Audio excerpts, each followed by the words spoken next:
I never in my entire life imagined myself in technology. I've been able to really stretch, when people say get comfortable with being uncomfortable. But I used everything about my background and experience. And I was at Barclays for 7 years at the time when I got the phone call from this recruiter at BNY Mellon saying that they were seeking a COO for cybersecurity. And at the time, I was like, all right, I've heard of cybersecurity. What is that, I took that leap of faith and decided, hey, I have a risk background. Well, I did. I took the shot. I worked hard. It was pretty scary, I'm not going to lie. Here I am 8 years later, scariest thing I've ever done. But I will tell you, security has been probably the best decision I ever made in my life. Hello, Money Movers. Welcome to another episode of Her Money Moves. And I'm thrilled to welcome Elizabeth Agosto. Elizabeth, another proud Puerto Riqueña and the 2022 ALPFA Most Powerful Latina Tech Visionary, has made significant contributions to the cybersecurity sector, establishing herself as a leading figure in tech and cybersecurity. Welcome to the show, Liz. So excited to dive into your incredible journey and explore practical tips on empowering women in finance and leadership. And I have the honor of having my fellow Puerto Riqueña guest all the way from New York. That's right. Elizabeth Agosto. How are you? Thank you. I'm doing great. Thank you so much for being here. Thank you. I'm so excited to be here. I'm excited about this. Yes. So just so excited for you to share your journey, because wow, COO at this huge corporation and heading cybersecurity. So tell me, let's hear all about you. Yes. Thank you. So first of all, thank you for having me. This is so exciting and so fun. Super secret, but I never in my entire life imagined myself in technology. So if you would have asked me 10 years ago, Liz, can you imagine yourself leading, a technology organization through transformation and all the rest? I probably would have thought you were crazy. So definitely not one of those people that dreamed of that. But it sort of happened. Right. So I had over 25 years in the financial services industry. Again, didn't really think I was going to be there as well. You look way too young. Oh, let me tell you. So growing up, so let me take it back a little bit. So growing up, my aspiration was actually to be an actress. I wanted to be like on the theater or in the movies, or I envisioned myself sort of like, oh, one day I'm going to be a star. I'm going to be on TV or something like that.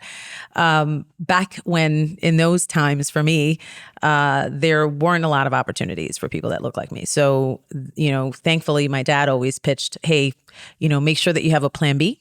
And so I worked my way sort of through school and everything else. I didn't have the traditional go to college and, graduate, you go through the analyst program and all that stuff. I kind of went a little bit of a different route. So I started a little bit differently, putting myself through school. I worked in different organizations, landed in different financial organizations. I worked my way up from an executive assistant all the way to where I am today. Wow. So working in financial services, risk management, I had incredible opportunities. I worked at Lehman Brothers with the chief risk officer there, where I had the distinct honor and privilege to work alongside a woman who was brilliant, is a mentor to this day, saw something in me that I probably didn't even see in myself, and provided me all these different opportunities for growth. And I leveraged all of those opportunities. And I was at Barclays for 7 years at the time when I got the phone call from this recruiter at BNY Mellon saying that they were seeking a COO for cybersecurity. And at the time, I was like, all right, I've heard of cybersecurity. What is that? I took that leap of faith and decided, hey, I have a risk background. I've been a COO. I have the operational background and expertise. I understand financials. How hard could this be? The worst thing that can happen is it doesn't work out. And, I did. I took the shot. I worked hard. It was pretty scary, I'm not going to lie. It was a huge responsibility. It's a huge organization with a lot of history, very rich history. And I decided to take the leap And here I am 8 years later. I was able to, cybersecurity, for those who don't know, is a niche area of expertise. You're securing the data and information for large organizations or organizations in general. And coming in with not that technology background, I was able to leverage my background and skill set, even my culture of looking at things differently and thinking, hey, if there's a problem, how do I figure this out? How do I navigate? A lot of individuals understand is that in the cybersecurity industry, talent is very hard to acquire, right? Not to acquire, but rather to attract. There's a lot of competition in technology, especially in cyber. And so we have to think of creative ways to bring people into the organization. So about my journey into cybersecurity. So I've held, over my 25 plus years in the financial services, I've had a lot of different roles in risk management and marketing, client service, even a short stint in a consulting firm called Brain Reserve. So we'll talk about that later, future-focused marketing organization. But when I got that phone call that, and they were asking me, hey, would you be interested in a role? There's this role as a COO in cybersecurity. The first thought in my head was, why are they calling me, right? I don't have the tech background. And so I started to say, I have this person, that person that I know I can refer. And, but the recruiter was very insistent. And so I said, I'm going to have a conversation. So we started to talk about what they needed. And very quickly I understood that, I could apply my background in all of these different roles that I've had in my career. I'm going to take a shot. Biggest risk I ever took, scariest thing I've ever done. But I will tell you, security has been probably it was the best decision I ever made in my life. It has provided me a platform. I've been able to really stretch, when people say, get comfortable with being uncomfortable. Mm-hmm. Oh my God, have I been uncomfortable? But I used everything about my background and experience, even my relationship ability, my relationship building skills, rather, my ability to network with people and connect with people and think about things in a completely different way, creating an experience in our team. And it was all of those things, sort of the combination of those things, that allowed us to scale as quickly as we did. We went from, I think it was like 18 or so people in my division when I came in, and was able to scale it to over 600 in 11 countries. Wow. Yeah. So that was, it's impactful. So 8 years later, here I am. And the other thing about it is it's allowed me a platform to open doors for other women who look like me, young women who they see themselves in me. Like, oh, how were you able to do that? And the answer is a lot of hard work, right?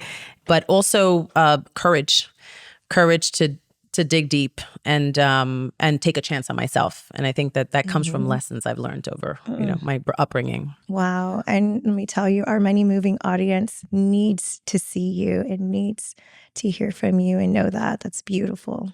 Thank you. And so as someone who has successfully expanded your organization from 18 to 600 members, around the globe, what are some of those key financial and operational strategies that you implemented to manage it so successfully? Thank you.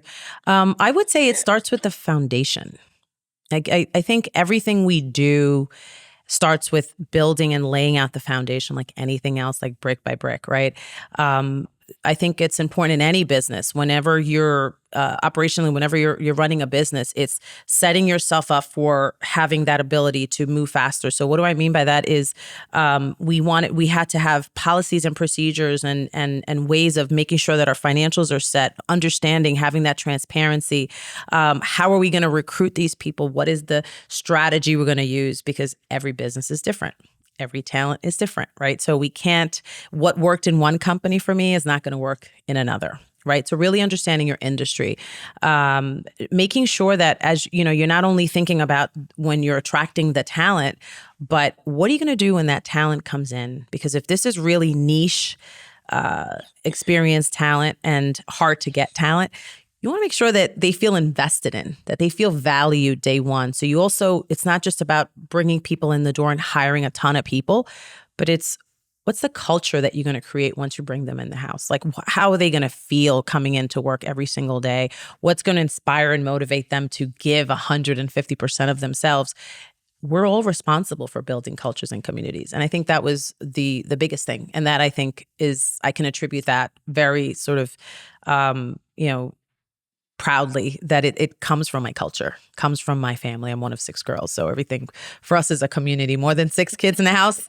If you have, 6 girls in a house and the parents, that's a community right there. So definitely.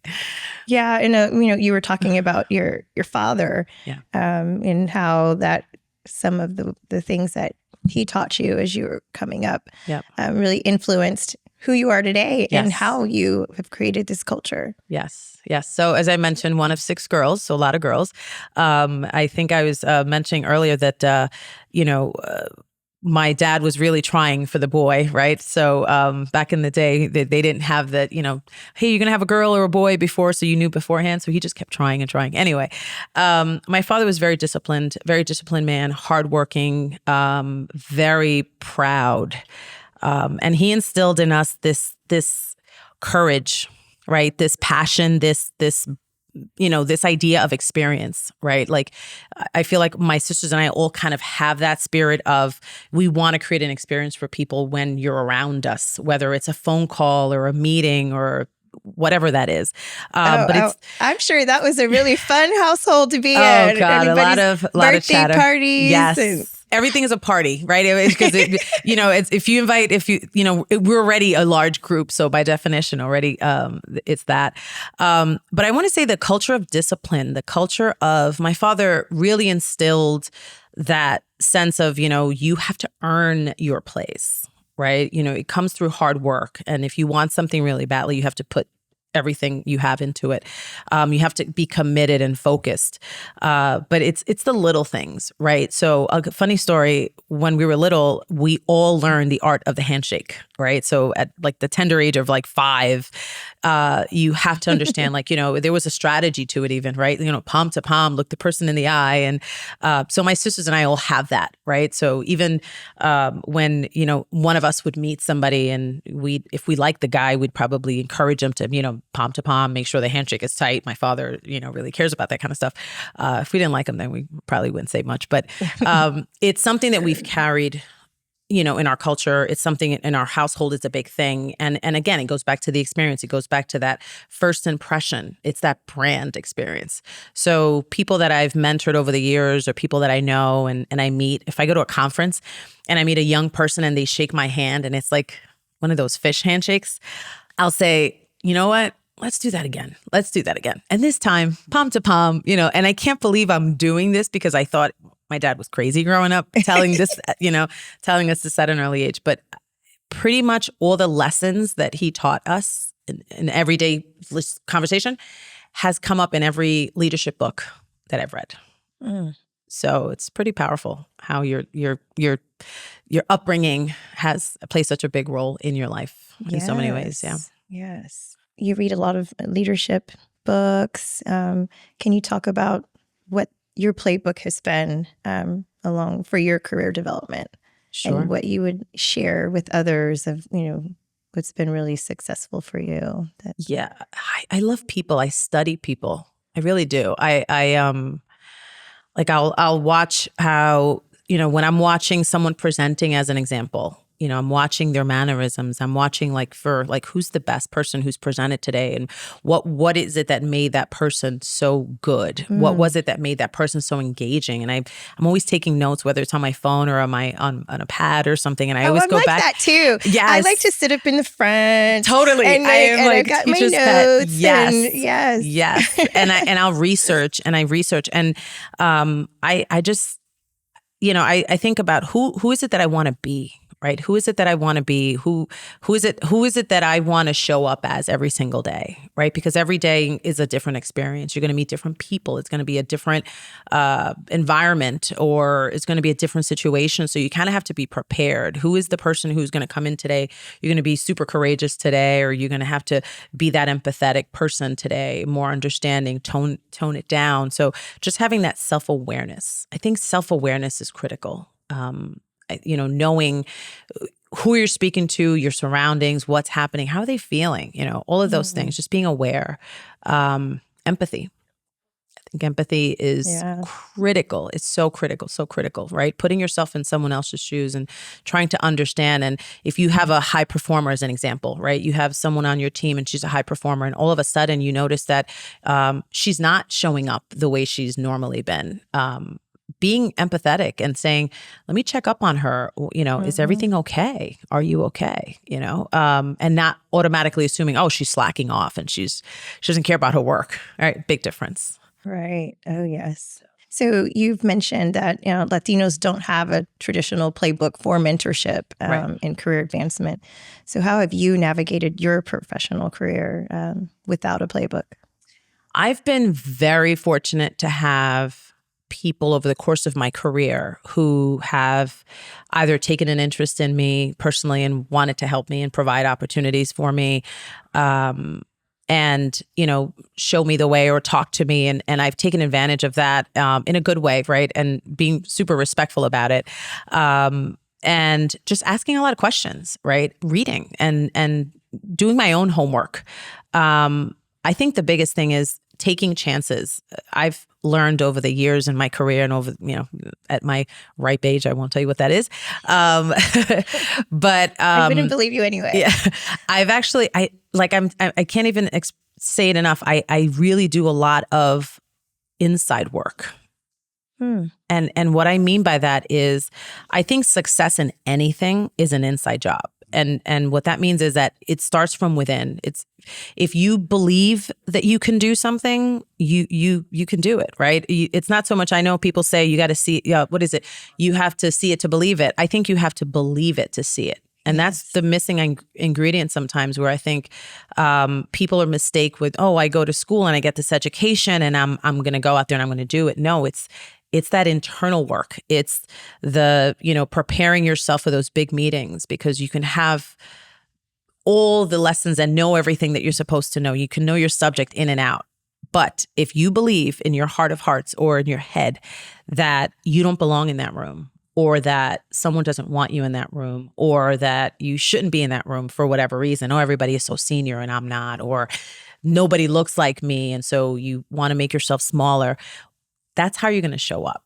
So the inside work is that preparation, right? Preparing, knowing your subject cold, really knowing your business, that you can educate somebody else, preparing yourself, whatever that is. For me, it's into spiritual. I'm a very spiritual person. So it's preparing myself mentally, whether it's prayer, whether it's affirmations, whether it's just time, just silence, sitting in silence and having a cup of tea and just be able to breathe. Just breathing, right? And journaling. I have a book where I kind of put all these things that I learn. So whether it's a conference, this experience that we're having right now, this exchange is big for me. I think this is really special. I'm in the moment. I'm really, really enjoying like the fact that I'm sitting here with a Latina and she's like absolutely gorgeous. And I'm like, oh my God, go ahead, girl. This is it. Another Puerto Rican. Yes, another Puerto Rican. I was like, go ahead, Yes, I'm so excited too. Yeah. And cybersecurity, she is killing it out here. I love it. Yeah. Yes. And it's so important, in STEM careers, we know how much education is transformative, how it can help our communities, help uplift and elevate our communities, and especially, working in tech. That's right. And we don't have, going back to your playbook, that's such a great question because we don't have a playbook, right? And so a lot of us in our culture find ourselves being the first. And that's heavy. Mm-hmm. That's really heavy, right? Because it's like you feel like you have this responsibility and you walk into a room that you're not walking in there by yourself. You are sort of walking in there with your squad behind you and everybody's watching. I know my father used to always say, you have to make sure, pay attention to what you're doing and everything because your sister's always watching. And that was always in my head. And so as I've grown in my career, as I've grown in experience, I make sure I share and I give back. I think that for me, that fills my cup is what I learn, I share. Right? Yes. Whether it's, hey, I learned about how to invest my money and, you have to have life insurance and all of these things, I would share it with my sisters and say, here's somebody you should call and have them, talk to you about this or that. Make sure you're prepared. I think those things are critically important. I'm actually on the board of advisors for NYU Center for Cyber, where we, have a hand in sort of structuring the curriculum for some of the master's programs and fellowship programs and things like that at NYU. And when I think about that, I'm like a Latina you know what I mean? Like, it's still so foreign to me, but at the same time, it's my way of giving back. And there's other programs and things I lend my time to, obviously high tech, which is something I'm super passionate about, and just sharing. So I think that, push up, pull up, right? It's like, as you move, as you climb, you're always taking a minute to look back and say, you know what, who else can I bring up with me? Yes. How can I share this? Who else needs to hear this? Yes. Just sharing. That. Community. Yeah. Well, let's talk about money and investing. That's what this show is all about. Yes. So you have to be intentional. I think it's funny, years and years and years ago, and I say that, let me say that loosely, but years ago, I have a friend of mine who used to work for this author, I think his name is David Bach. And he had a book called Automatic Millionaire. And I've given that book to people I've mentored in the past. And it talks about, saving automatically, like setting up, yourself to save money and by, setting it up and forgetting about it. So you get your paycheck. For folks out there that are young and they're just starting out, it's like, if you have to think about saving $100 and depositing it in the bank or whatever, however, I don't know how people do it today. There's so many automations and stuff, but making it automatic, like understanding financials, know where your money is going, know where your money is going and paying yourself first. So I can't tell you how many times I've talked to young women and I say, hey, are you investing in your 401k? And they're like, oh, no, not yet. Because it's like, I only make, and I'm like, no. You got to pay yourself first. So you have to be intentional with your money, like know how much you're bringing in, know how much you're making, understand what you're spending, what you're saving, what are your plans? I think, if you fail to what is it? If you fail to plan, you plan to fail. Yes. So everything, I think there's a structure and a plan. So I run my financials kind of the way I run my business. So I have to have that visibility, that transparency. I love that. And more people need to do that. Yes. It's like take control. And, women, sometimes I've asked women and they're like, oh, I don't know, my husband deals with the financials. And I'm like, whoa. You better take control of that. And the earlier you start, the better. Make sure you understand, like, what are your goals? What are your plans? Right. So if you say, well, down the road, I want to have a boat or I want to have a house and I want to live here and I want to live there. Well, now kind of work backwards. How are you going to get there? How much are you making today? How much are you saving? What are you investing in? Women, we get bonuses. Don't just run out and get like, $2,000 shoes right away. I'm not saying don't do it, it's your money, but how are you making your money work for you? There's so much knowledge. There's podcasts, obviously, right? That teach you about all these things. Like learn, educate yourself on how to make your money work for you. Stop working for your money and make your money work for you. Yes. Because then you're not worried about, hey, someone's going to come take care of me. Freedom. It's freedom. And you can breathe. Freedom. That's right. And you don't have to think about, well, how much does that cost? Am I going to be able to afford this? I never want to be that. And again, I go back to, I think everything, all my lessons, they go back to my dad and my upbringing. My father used to always say, if you make $1, you save 50 cents, you do you save 50 cents, you give away 10 and you if you want to spend 10 cents on such and such. But it was always that idea that you have to prepare, you have to plan. You can't just say, oh, whatever. Start planning now for your future because your future is like literally around the corner. Yes. Yeah. And what's been your biggest lesson? That you have to be courageous, that you have to ask for what you want. And as hard as, we all work hard and we put in a lot and we do a lot to prepare ourselves and everything else. Be your biggest advocate. You have to speak, ask for what you want. Sometimes, we don't do a good job of telling people what we want or what our dreams are. You'd be surprised who's on the other side waiting to help you. So, the other thing really important, we talk about, money, but there's another form of currency, and there's this woman that at Morgan Stanley. Her name is Carla Harris. I am obsessed with her. Oh, and I want her on the podcast. Do you know her? I don't know her, but I want to know her. Well, we've got to make it happen. I will make it happen because it's on my vision board. So I will meet her, and we will be. Definitely. Only if I can be on the podcast with her. Okay. All right. Let's do it. But yes. So she talks about this concept of relationship currency. And it is so powerful because if you think about it, when you meet wealthy people or people that are at a certain level and you're having a conversation about anything, you'll often hear them say, oh yeah, I have a guy, or I have a person I know, or I have this person, right? And oftentimes those people provide opportunities for those individuals so they can say, I have a guy or girl here and there, right? So relationships are important. Nurturing those relationships are important. That is so critical in your career. Again, it doesn't matter what university you go to. It doesn't matter how smart you are, how hardworking you are. If you don't have sponsors, and those are people who are speaking about you and how great you are behind closed doors and advocating for you, it's going to be a little harder for you to get to where you want to get to. So build those relationships, nurture those relationships, seek relationships. And at events like this with high tech, go talk to people, right? Link in and then reach out. Yeah. Cybersecurity, just like AI, or I've noticed even on boards, it's a very important topic in industry. What are some of the key trends that you believe are going to transform the cybersecurity industry, and how can women position ourselves to be at the forefront of these changes? Well, I'll say, technology is happening and it's coming really, really, really fast. So I would say, obviously, because I'm in cybersecurity, I'm always encouraging people to understand security. But I think cybersecurity is not just for organizations. So that's a great question that you're asking. We all have a responsibility to learn how to secure our information, right? So the more sophisticated technology comes in, that introduces more risk, right? We think about, ChatGPT is wonderful and it helps us be more productive and we can do this faster and we can, get a letter out faster and get this draft and I don't have to worry about that. But guess what? The threat actor is using the same artificial intelligence. The threat actor is using, AI. As an example, right?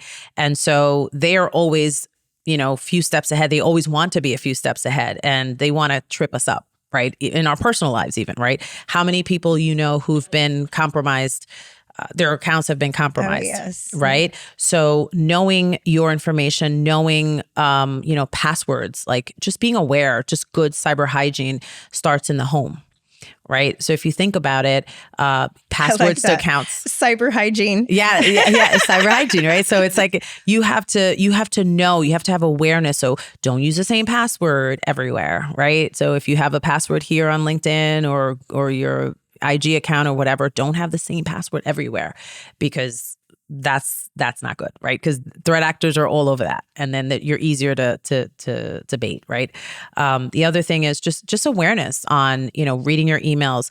AI is making it more difficult now because the people who are trying to be bad and send you phishing emails, which are those emails that you think are real but they're not. They're getting better because AI is helping them create better looking emails where they don't have the mistakes and they're stuff. Polished now. They're more polished. They're more intentional. Sounds like they're coming from an author. That's right. So it introduces all these risks. So I think it's important for all of us to not just think of security from a corporate perspective in our workplace, but what does security mean to us in our personal lives? Like secure your information. Don't write your password on pieces of paper and leave them around the house. And I can't tell you how many people do that. I don't give people my Wi-Fi password and stuff like that. But there's things like that. So it's just educating yourself. Again, the speed of technology is tremendous. None of us have the option to be like, oh, that's not my problem. That's technology. There's probably some technology out there to help me figure that out later. No, you need to arm yourself with information too.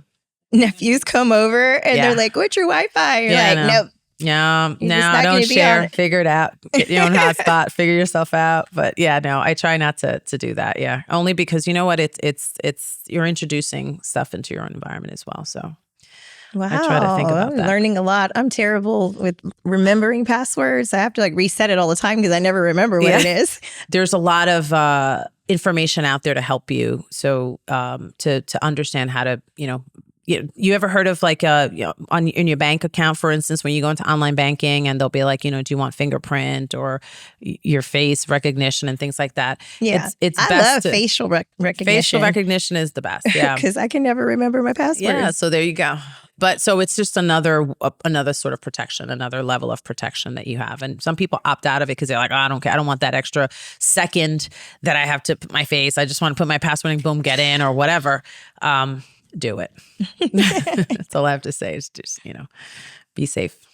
So I always love to ask our guests, on our money moving guests, what are you dreaming bigger about next? Ooh.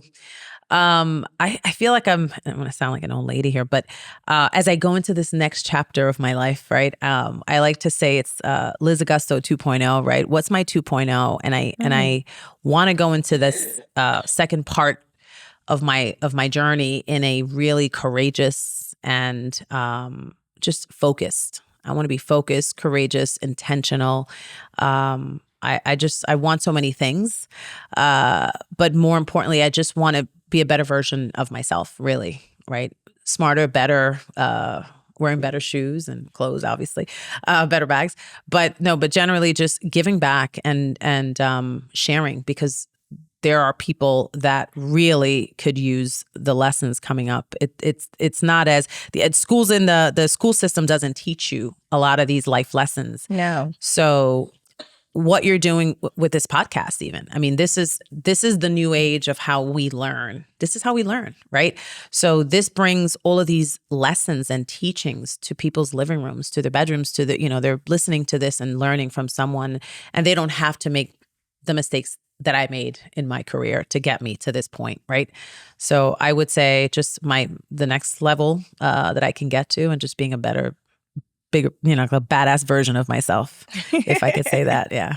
Yes. Yeah. Well, I love it. Thank you so much. And I can't wait to spend some time with you in New York. Yes. Please come visit. Yes. And then we're going to get Carla Harris. We're going to get Carla Harris. I'm telling you, I said it here and I'm putting it out there in the universe. I am telling you, I'm going to meet her. I promise you I'm going to meet her.